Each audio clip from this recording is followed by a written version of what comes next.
Right now, in supply closets, storage rooms, and like basement offices across the globe, there are probably millions of brand new, never worn winter hats just sitting in cardboard boxes. Oh, absolutely. It's the ghost inventory of the business world. Yeah, they're slowly going out of style. They're gathering dust. I mean, in some cases, they're literally being eaten by moths. Millions of dollars locked up in woven acrylic. Exactly. And every single one of those hats is sitting there because of one incredibly stubborn, deeply frustrating number, which is 48. 48, yep. Purely because of the structural demands of the supply chain. Right. So I want you to picture this scenario, Mm-hmm. because if you run a business or, manage a team, you have likely lived it. Oh, for sure. The temperature just dropped. You look around your warehouse or maybe your tech startup or your landscaping crew, and your team is shivering. And you're the designated decision maker. Right. You've been tasked with outfitting your crew of exactly 12 people for the winter. Yeah. So you go online, you spend a good hour clicking through different suppliers, analyzing knits, comparing shades of navy blue. Which is a whole project in itself. It is. Oh. And you finally find the absolute perfect beanie. It looks warm. It fits your brand guidelines perfectly. You upload your company's logo. You painstakingly position it just right on the little digital mock-up so it sits perfectly on the cuff. Yep, you get it looking flawless. You hit add to cart, you go to checkout, and then you hit a brick wall. A little red text pops up on the screen that says, minimum order, 48. That little red text is just the ultimate momentum killer. It really is. Yeah. Instantly, this simple administrative task becomes this incredibly annoying math problem. You go from feeling like you've proactively solved a problem for your team to suddenly doing, like, mental gymnastics, trying to justify an entirely unreasonable purchase. Right, you're sitting there calculating wasted budget. You're thinking, I only have 12 employees, so I am being forced to pay for 36 beanies that I objectively do not need. And where are you even going to put them? Exactly. Where am I going to store 36 extra winter hats? Are they going to sit next to the printer paper? Do they get shoved under a desk? It completely misaligns what you actually need with what the market is forcing you to buy. It forces a decision maker to choose between caring for their immediate team and protecting their operating cash flow. And for a small or medium-sized organization, that is just a terrible position to be put in. Yeah. Outfitting your team shouldn't require a degree in supply chain logistics or a massive bloated quarterly budget. No, it shouldn't. And that misalignment, that is our mission for today. Today, we are taking a deep dive into the custom apparel industry, and we are specifically focusing on the mechanics of headwear. We really are. We're going to unpack the architecture of that minimum order 48 wall. Yes, we want to understand why a no minimum supplier matters so much for businesses ordering custom beanies. We are giving you a straight, expert framework to make the best purchasing decision for your team without you having to listen to a sales pitch. We are pulling back the curtain on the manufacturing floor. Because once you understand the physics and the economics of how a custom beanie is actually made, that minimum order quantity stops looking like an arbitrary number. Right, it starts looking like a symptom of a very outdated system. To help us navigate this, we're drawing from a comprehensive industry guide by Connor Smart. Yeah, he's an apparel expert who has handled custom uniform orders for over 1,000 U.S. businesses since 2023. Exactly. We are extracting his insights to build basically a masterclass on how to navigate this incredibly frustrating market. But before we get into the weeds, quick honesty. This show is made by the team at Arklavo, so this is our genuine take, and you can weigh it for what it is. Right, and we know this industry inside and out because we operate the machinery, we talk to the frustrated buyers, and we see exactly where the traditional models fail modern teams. It's so true. So before we can bypass that minimum order wall, we have to understand what it's made of. Let's start with my own cynicism, honestly. Yeah. I've always assumed that order minimums of 24 or 48 were just suppliers being greedy. Sure, yeah. Like, I looked at it as a high-pressure sales tactic to force an upsell. The supplier sees, I want 12, and they figure they can squeeze me for 48 just because they hold the keys to the factory. It feels like a shakedown. I mean, is it really just greed? It is entirely understandable why it feels like a shakedown, but it is rarely about greed. The minimum order quantity is actually a structural shield. A shield? For who? For the factory. It exists to protect the factory from the massive, invisible costs of setting up an embroidery run.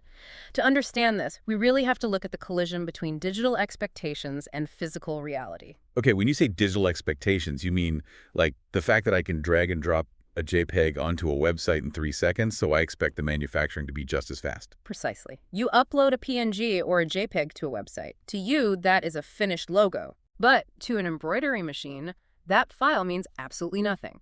An embroidery machine cannot read a picture. It doesn't know what a pixel is, it doesn't understand color gradients, and it certainly doesn't understand negative space. So what does it understand? It only understands physical mechanical coordinates. So that flat two-dimensional image has to go through a rigorous translation process called digitization. Wait, I always pictured digitization as like a magic convert button in a software program. You click export to embroidery, the computer scans the image, and a minute later the machine starts worrying. Are you saying it's more manual than that? It is light years away from a magic button. Digitizing is closer to architectural drafting. Really? Yeah, you are building a set of highly precise mechanical blueprints for a robotic sewing needle. A trained human technician has to manually map out the X and Y coordinates for every single stitch. Wow. Every stitch. Every single one. They are making structural decisions. Should this letter have a satin stitch for a raised clean border, or maybe a complex fill stitch to cover a wider area? That sounds incredibly tedious. It is. They are factoring in thread tension. They have to build underlay stitches, which is basically a hidden layer of scaffolding stitched underneath the visible logo to stabilize the fabric so it doesn't bunch up. Okay, wait. I read something in the source material about push and pull compensation. I assumed that was just like industry jargon. What does that actually mean for the fabric? Oh, push and pull compensation is the perfect example of why digitizing is an art form. Think about the material we are talking about here, a knit beanie. Right, it's stretchy. It is essentially a flexible woven sponge. When you drive a high-speed steel needle pulling tight thread through a flexible knit thousands of times, the fabric reacts. The stitches pull the fabric inward in the direction of the stitch, and they push the fabric outward perpendicular to the stitch. Okay, give me a visual here. If I don't compensate for that, what actually happens to my logo? Imagine trying to draw a perfect geometrical circle onto a stretched rubber band using a heavy marker. If you draw a perfect circle while the band is stretched, the moment you let go and the tension snaps back, your perfect circle turns into a squashed oval. Oh, I see. Right, so digitizers have to intentionally distort your digital logo. They have to make circles slightly oval or widen columns of text so that when the fabric is released from the embroidery hoop and the thread tension settles, the logo physically relaxes into the correct shape. That is wild. So someone is sitting at a computer, manually distorting my logo, plotting thousands of X and Y coordinates, and building microscopic thread scaffolding, all before a machine even turns on. Yeah, exactly. Okay, that explains the software side. But what about the factory floor? I imagine the machine itself isn't exactly plug and play either. Oh, the physical setup is arguably more tedious. Modern commercial embroidery machines are engineering marvels.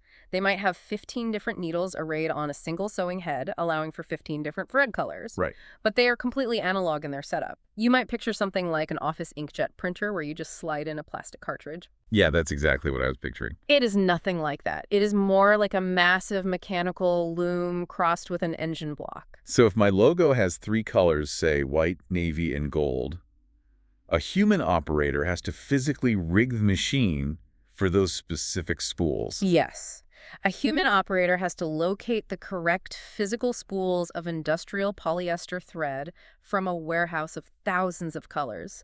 They have to mount those spools onto the machine. Wow. They have to manually route the thread through a complex maze of tension dials, guide tubes, and take-up levers down through the eye of the specific needle. They have to check the bobbin thread underneath. And then they finally put the hat on it. Right, then they have to carefully load your specific beanie onto a specialized circular frame called a hoop to keep the knit perfectly taut without overstretching it. And I'm guessing they don't just hit go on the final product right away. Never. A professional operator will perform a physical test run on a scrap piece of similar knit fabric. They need to verify that the digitized file actually translates well to the physical world. Because of the whole rubber band effect you mentioned? Exactly. They are checking to see if the thread tension is too tight, which would pucker the beanie, or if the push and pull compensation was calculated correctly. If it looks wrong, they send the file back to the digitizer to be adjusted, and they run the test again. Okay, let's do the math on this, because this is where the minimum order wall actually gets built, right? All of this labor, the software drafting, the mechanical threading, the tension calibration, the test runs, This happens whether I am ordering 5,000 beanies or 5 beanies. That is the absolute crux of the issue. Let's say all of that setup takes an hour of skilled labor and costs the factory $50 in time and resources. Okay. If a major corporation orders 500 beanies for a company retreat, that $50 setup cost is easily absorbed. Spread across 500 units, it adds a mere 10 cents to the production cost of each beanie. The factory doesn't care, and the customer doesn't even feel it. But if I am a small business owner and I only order 10 beanies, If you order 10 beanies, that exact same $50 setup process is now divided by 10 instead of 500. That is $5 of pure setup cost attached to every single hat. Before you even account for the cost of the blank beanie itself, the actual time the machine spends sewing, the thread, the packaging, and the shipping. that ruins the margins. Completely. If a traditional bulk supplier sold you 10 beanies at their advertised catalog price, they would mathematically lose money on the transaction. The labor would cost more than the revenue. So the minimum order of 48 is not a malicious shakedown. No, not at all. It is the supplier's structural defense mechanism. Yeah. It forces you to buy enough volume so that their setup costs are mathematically hidden within the sheer scale of the order. They bake the cost of their time into the forced quantity. Yes. But recognizing that it is a structural necessity for the factory doesn't make it any less damaging for the consumer. The factory is protecting its margins, but the collateral damage of this model is massive. It forces real businesses to behave in ways that are totally irrational and financially destructive for their own operations. Let's dive deep into that collateral damage, because this is where the industry really fails its buyers. Let's look at the specific buyer personas who get injured by this bulk order setup.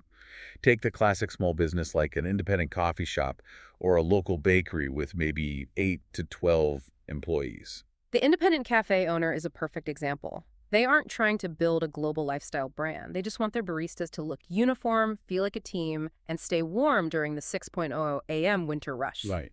So they look at their head count, they account for maybe 1 or 2 backups, and they determine they need 15 beanies. But they hit the wall. The supplier demands 48. Let's look at the financial reality of that cafe owner. They are likely operating on incredibly tight margins. Oh, very tight. Every dollar in Q4 is accounted for. They are dealing with fluctuating wholesale coffee prices, equipment maintenance, payroll. And suddenly, to get those 15 hats, they are told they have to spend an extra $400 or $500 on 33 beanies they don't need. It's crazy. The cafe owner has 2 choices, both of which are bad. Option A. They abandon the idea of branded gear entirely. The staff wears their own mismatched personal winter hats. The brand looks less professional, the team feels less unified, and the customer experience takes a slight hit. And option B is they swallow the cost, buy the 48 beanies, and create a dead stock nightmare. Exactly. They are taking vital operating cash that could have fixed a leaky espresso machine or paid for local advertising, and tying it up in woven acrylic that will sit in a cardboard box in the back office for the next 5 years. It is the definition of a frozen asset. And the tragedy is, by the time they actually need to dip into that box of extra beanies 3 years later, the logo might have rebranded or the style of the beanie might feel completely outdated. It's infuriating. Now let's look at a totally different persona, the startup founder. Let's say you have a new apparel brand or a tech startup wanting to launch some merchandise to build community. You want to test the waters. The startup is another prime victim. In the modern business environment, the entire philosophy of a startup is agility. You build a minimum viable product, you test it with a small audience, you gather data, and you iterate. Yep. Fail fast, test often. Right. A new brand might just want to order 5 to 10 sample beanies. They want to put them on their website, do a quick lifestyle photo shoot, maybe send a few to early adopters or influencers, and see if anyone actually clicks buy. It is supposed to be a low-risk, high-information test.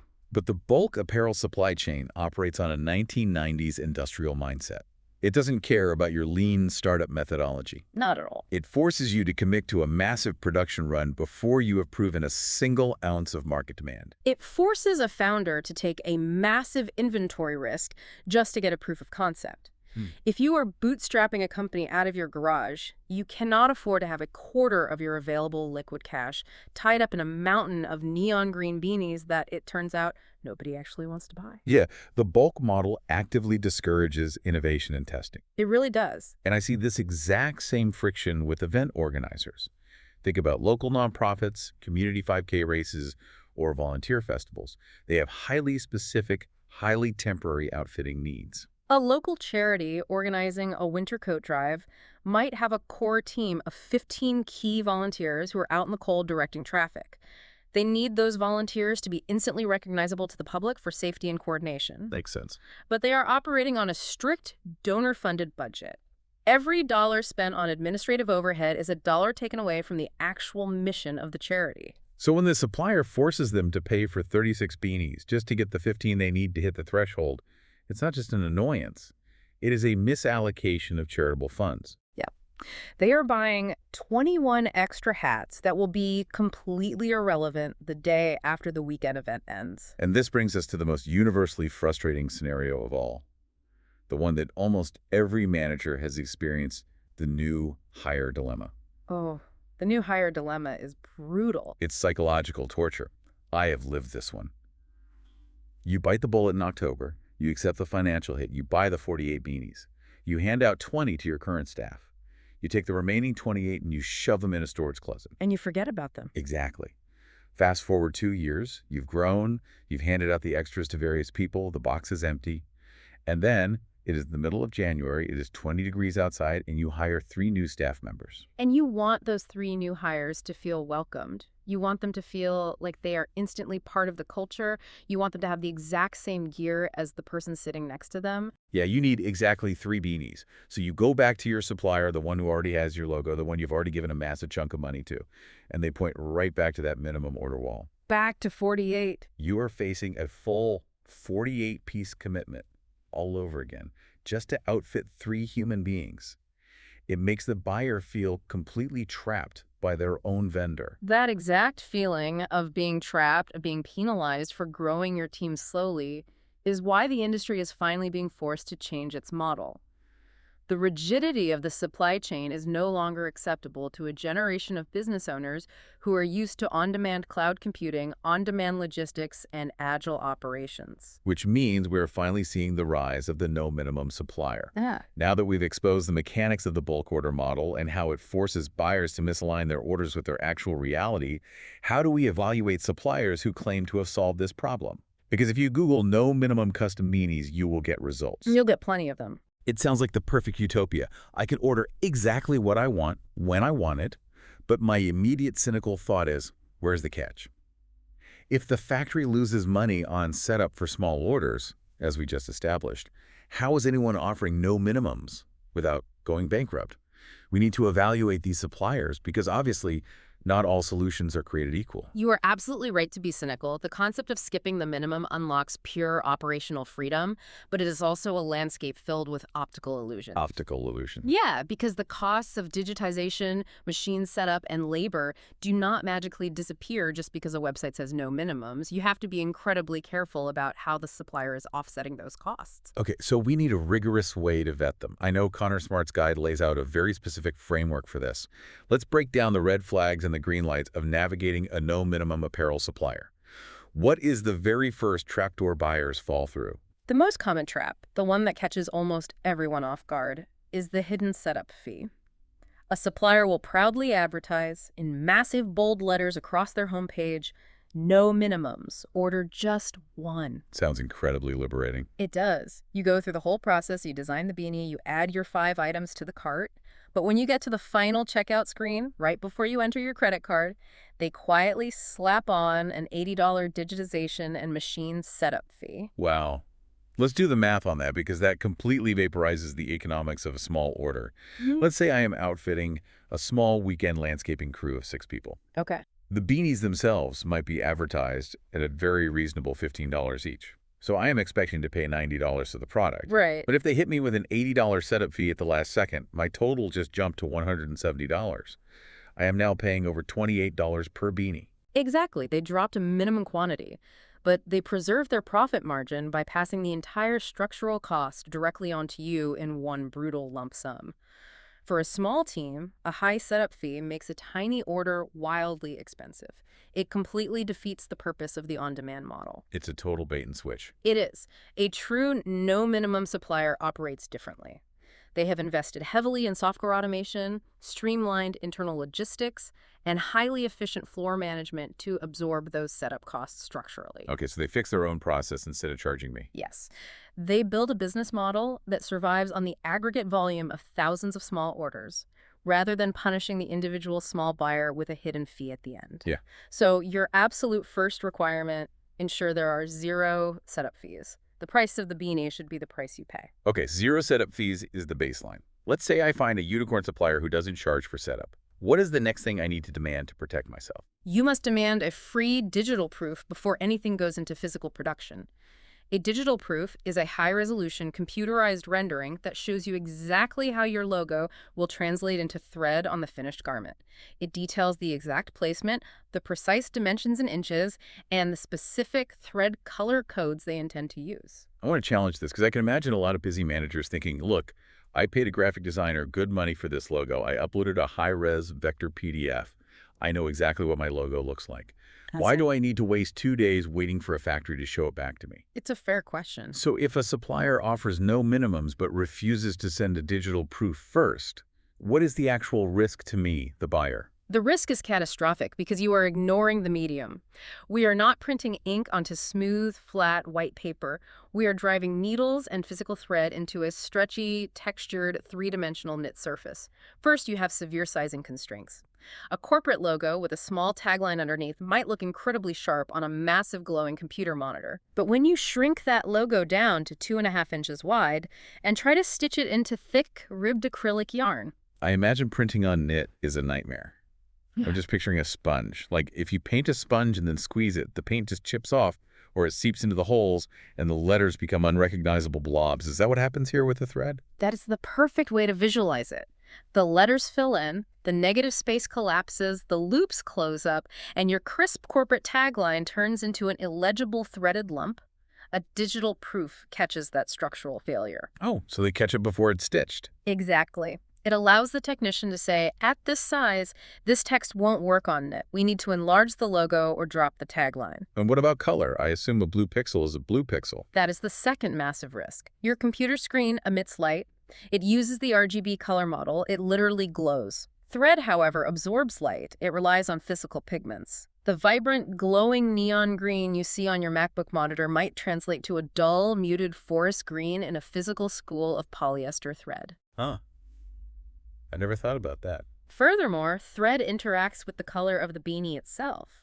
A yellow thread stitched onto a black beanie will look darker than that exact same yellow thread stitched onto a white beanie, purely because of the background contrast. So without a proof, I don't get to approve that physical color match. You don't. You just open a box a week later and realize your company's signature bright orange looks like burnt rust, and by then the garments are permanently decorated and you cannot return them. That would be devastating. The proof is your safety net. It is your chance to say, actually, that thread looks a bit too dark against the navy knit. Let's go a shade lighter, all before the massive machinery ever turns on. It's the measure twice, cut once rule applied to custom gear. Okay, so we demand no setup fees, and we demand a free digital proof to catch the sponge effect on the knit. What else do I need to verify about the supplier's process? You have to verify the decoration method itself. The no-minimum apparel space has exploded in recent years, largely driven by the print-on-demand industry. Many suppliers achieve their low costs and fast turnaround times by completely bypassing embroidery. Instead, they use cheap, fast alternatives like direct-to-film prints, heat transfers, or basic screen printing. I've seen those. They feel almost like a heavy sticker pressed onto the fabric. Exactly. For a flat, smooth cotton t-shirt, those print methods can be perfectly acceptable. But for a highly textured, ribbed knit beanie, applying a flat print is a disaster waiting to happen. You must confirm, in writing, that the supplier is using real, physical thread embroidery for their headwear. We are going to dive deeply into the physical science of why thread beats ink in just a minute. But the baseline rule is, if it's a beanie, insist on thread. Insist on thread. Okay, let's talk about the logistics of the future. Let's go back to the new hire dilemma. Say I found the perfect supplier, no minimums, no setup fees. They gave me a free proof. The embroidery looks amazing. I order my 6 beanies. 6 months later, I hire Sarah. Sarah needs a beanie. Does the no minimum model actually solve the headache of reordering, or do I have to go through the whole proofing process again? This is where you look for what Connor Smart calls the quietest but most vital feature of a premium supplier, which is the retained digitized file. When you hire Sarah, you do not want to start from scratch. If your supplier does not keep your finalized machine-ready stitch file securely on their servers linked to your account, you are back to square one. Ugh, I'd have to dig through my hard drive, find the original JPEG, re-upload it, go through the whole push and pull compensation digital proofing phase again. And just cross your fingers that the technician this time sets it up exactly the same way the technician did 6 months ago. Which is a logistical nightmare that just eats up your whole afternoon. But if the supplier stores your digitized file, the new hire dilemma vanishes. It transforms from a point of friction into a seamless administrative task. You log into your account, you select the navy beanie, you click Use File from Previous Order, you change the quantity to 1, and you check out. It takes 30 seconds. There is zero repeated setup work. And more importantly, I have absolute mathematical confidence that Sarah's beanie is going to be a carbon copy of the beanies the rest of the team is already wearing, because it's running off the exact same mechanical blueprint. It is the feature that makes a no minimum supplier viable for long-term growth rather than just a one-off gimmick. Okay, so we've established that finding a true no-minimal supplier who doesn't hide fees and provides proofs is the holy grail of purchasing. But once you secure that supplier, what decoration method should you actually choose to ensure the beanie survives the winter? Let's zoom in on that third requirement we discussed, insisting on real embroidery versus printed substitutes. This is a crucial debate. I want to settle the thread versus ink debate once and for all, because the internet is flooded with cheap print-on-demand beanies, and on a website mock-up, they look identical to the embroidered ones. Why is putting ink on a knit such a cardinal sin? To understand this, we have to look at the physical reality of the product in the wild. A beanie is not a decorative tapestry that hangs on a wall in a climate-controlled room. It is functional, rugged workwear. Oh, for sure. It gets stretched violently over different sized heads. It gets soaked in freezing rain and snow. It absorbs human sweat and natural oils. It gets crushed into the bottom of backpacks and shoved into tight coat pockets. And most importantly, it gets washed constantly. The washing machine is basically an extreme stress test simulator. It is a brutal environment for textiles. Yeah. Let's break down what happens in a commercial or home washing machine. You have intense thermal shock from hot water. You have violent mechanical agitation as the garments are thrown against each other. And you have harsh chemical detergents containing enzymes specifically designed to break down organic matter and oils. Okay, so how does an embroidered logo hold up in that environment? The fundamental advantage of embroidery is architectural. The logo is not a superficial layer sitting on top of the fabric. It is stitched directly into the knit. The industrial polyester threads interlock with the acrylic or wool fibers of the beanie itself. They weave together to become one single, cohesive structural unit. So when the washing machine agitates, the logo moves with the fabric, not against it. Exactly. Because of this mechanical bond, a high-quality embroidered logo can routinely survive over 100 high-temperature wash cycles without showing any significant structural degradation. The acrylic yarn of the beanie itself will usually start to pill, fuzz, or lose its elasticity long before the polyester thread of the embroidered logo ever frays or fails. That's amazing. The logo literally outlives the hat. Now, contrast that with a screen-printed logo or a polyurethane heat transfer pressed onto a knit beanie. What happens when that goes through the stress simulator? It is a chemical and mechanical failure waiting to happen.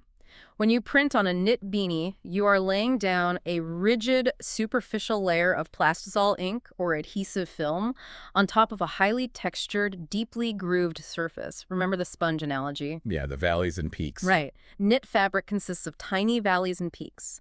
The rigid ink tries to span across those valleys like a bridge. What happens when a warehouse worker takes that beanie and stretches it aggressively to pull it over their ears? The knit fabric expands laterally, but the layer of cured ink is rigid. It cannot stretch at the same rate. The ink resists the stretch, and microscopic tears begin to form across the logo. Oh, no. Then you throw that compromised logo into the washing machine. The hot water softens the adhesive. The mechanical agitation rips at the micro tears. The chemical detergents attack the plastisol. It's just a cascade of failure. Industry standard data shows that screen-printed or heat transfer logos on highly flexible, heavily textured garments will typically begin to crack, flake, fade, or peel away completely between 40 and 60 washes. Wait, 40 to 60 washes? Let's ground that in reality. Yeah. If I have an employee wearing this beanie on a construction site or in a chili distribution center every single day, they are going to sweat in it. They might be washing it twice a week. Easily. At 2 washes a week, a 50-wash lifespan means that logo starts degrading in 6 months. By February, midwinter, their branded company gear looks like it has been dragged behind a truck. And this raises the most critical business question of this entire deep dive. What is the actual return on investment, the ROI of this piece of apparel? Why do we buy uniforms in the first place? To look professional, right? To market the brand. Exactly. If we look at massive industry research from Cintas, which is one of the largest uniform suppliers in the world, they found an incredibly compelling statistic. 97% of consumers say that uniforms make employees easier to identify. Wow. 97% is as close to universal agreement as you ever get in consumer data. It's the core function of the garment. The beanie isn't just there to keep the employee warm. A blank beanie can do that. The branded beanie is a signaling device. It signals to a customer in a crowded hardware store or on a busy job site like, I work here, I am authorized, I have the expertise to help you, I am part of a professional organization. Exactly. Now consider what a peeling, cracked, half-missing logo signals to that exact same customer. It doesn't just stop performing its core business function, it actively works against you. A degraded logo communicates neglect. It makes the brand look cheap, careless, and unprofessional. That makes total sense. The customer subconsciously thinks, if this company doesn't care enough to maintain their own uniforms, are they going to care about the details of my project? That is a fascinating psychological leap, but it's totally true. We judge books by their covers, and we judge companies by their uniforms.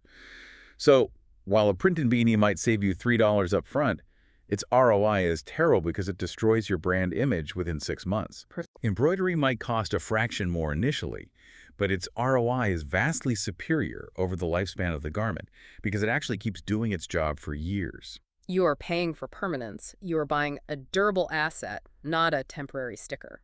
But I do want to acknowledge that embroidery has its own constraints, right? You can't just take any image in the world and turn it into thread. When buyers finally find a no-minimum supplier and they decide to go with embroidery, what do they typically get wrong in the design phase? The most common mistake buyers make is treating an industrial embroidery machine like a high-definition inkjet printer. Because they are used to digital screens, they try to embroider incredibly complex, highly photographic images. They submit logos with intricate color gradients, subtle drop shadows, microscopic text, and 12 different overlapping colors. I can picture it perfectly. Someone submits a logo of a sunset over a mountain range, fading smoothly from bright orange to deep purple, with a tiny flock of birds flying in the background, and they want it stitched onto a 2-inch patch on a beanie.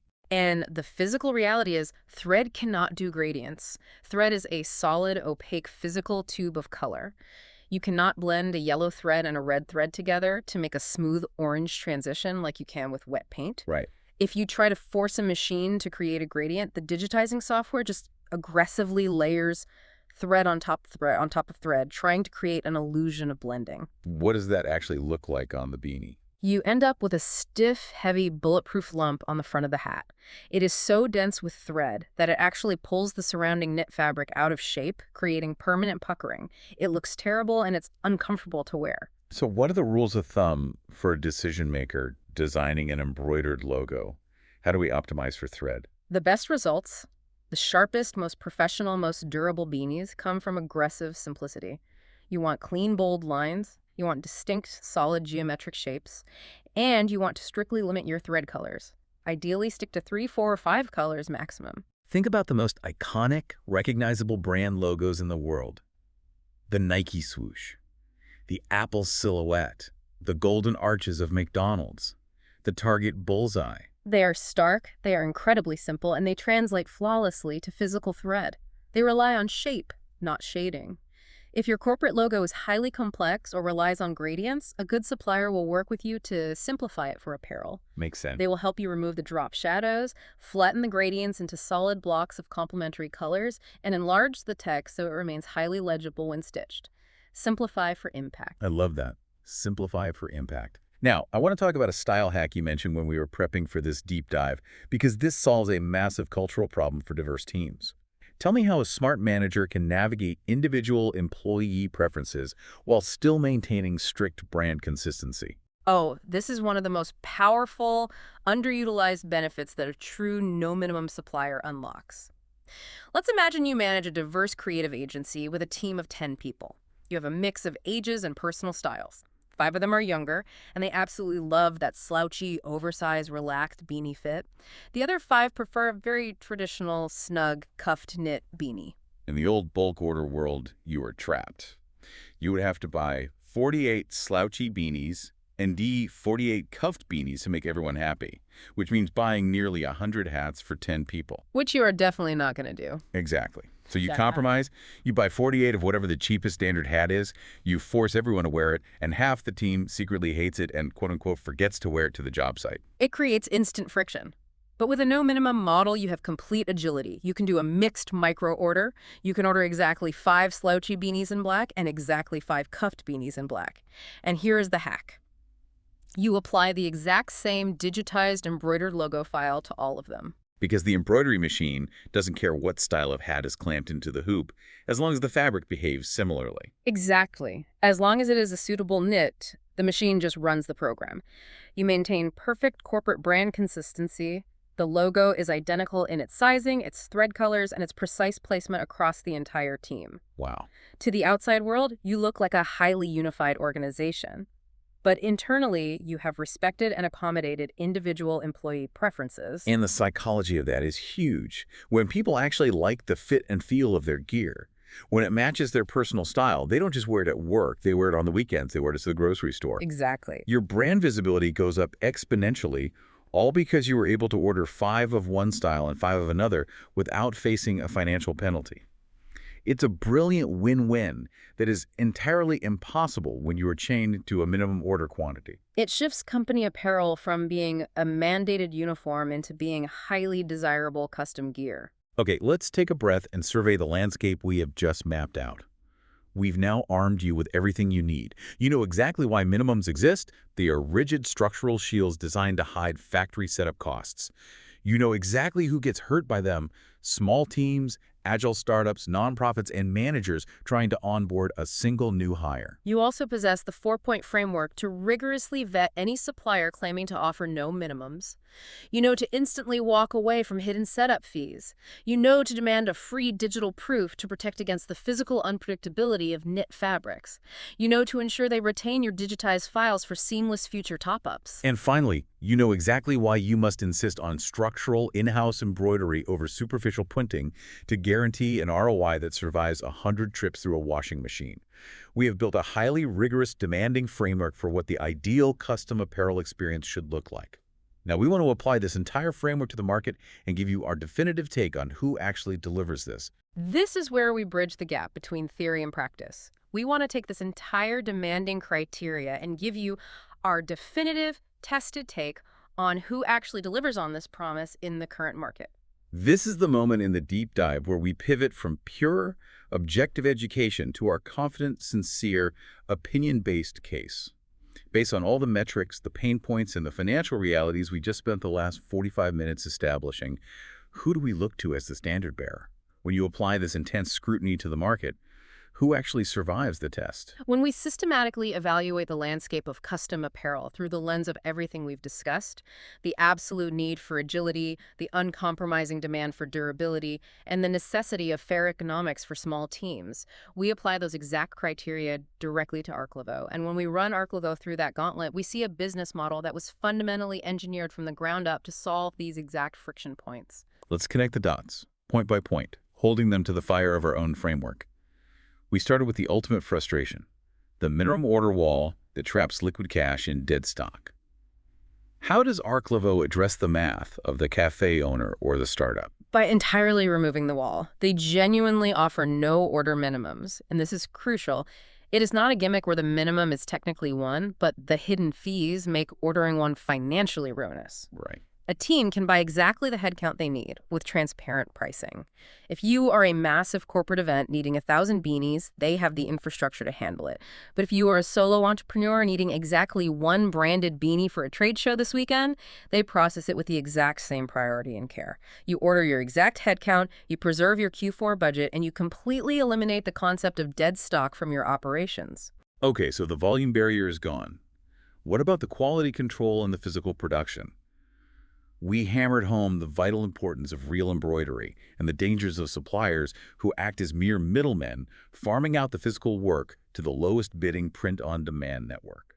This is where the model really separates itself. Arklavo does not farm out the decoration. The physical production, whether it is high-tension embroidery, direct-to-garment printing, or specialized heat press work, is done entirely in-house. Why does in-house matter so much to the buyer? Because it guarantees end-to-end quality control. When the mechanical loom is threading the needles, it is being overseen by their own trained operators. Those operators are ensuring that the specific push and pull compensation is correct for the exact style of knit beanie you selected.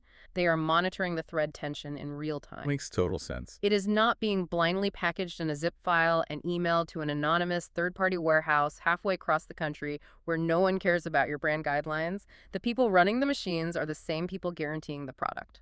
And what about the safety net? Our framework demanded a free digital proof to prevent the sponge effect disasters on knits. They provide a free digital design proof before a single needle moves. You are never flying blind. And the critical detail here is human oversight. A real person reviews every single order. Oh, that's huge. They aren't just letting an automated algorithmic script push your uploaded JPEG directly to a sewing machine. A human set of eyes looks at the digitized file, looks at the physical properties of the beanie style you chose, confirms that the text is legible and the colors will translate, and provides that proof for your final explicit approval. Which catches those disastrous color translations or sizing errors before they become permanent. Finally, let's talk about speed, the agility of modern business. We talk about the urgency of the new hire who needs gear on Monday, or the marketing event that was planned at the last minute. Arklavo solves the urgency problem by radically compressing the timeline. Because the decoration is in-house and the workflows are optimized for zero minimums, orders typically ship in about 2 business days. 2 days. Yeah. That kind of speed is completely unheard of in the traditional bulk order uniform supply chain, where a standard turnaround time involves waiting 3 to 6 weeks just to get onto the production schedule. It changes how you plan. And to sweeten the economics, they offer free shipping on orders over $150. When you combine the 2-day turnaround, the total absence of hidden setup fees, and the accessible free shipping threshold, the financial math for small and mid-sized orders becomes incredibly favorable for the buyer. I want to distill all of this down into a single, clear takeaway. I want to say this plainly, human to human, to the decision makers out there listening right now. Whether you run a global remote software team, a local construction crew, a boutique marketing agency, or a weekend charity drive, we have looked at the data, the mechanics, and the frustrations of the industry. Yeah. In our honest opinion, for custom beanies no minimum, Arklavo is the best option for a team that wants exactly the quantity they need without sacrificing in-house decoration quality. And here's why we built it that way. We built it that way because we saw the friction firsthand.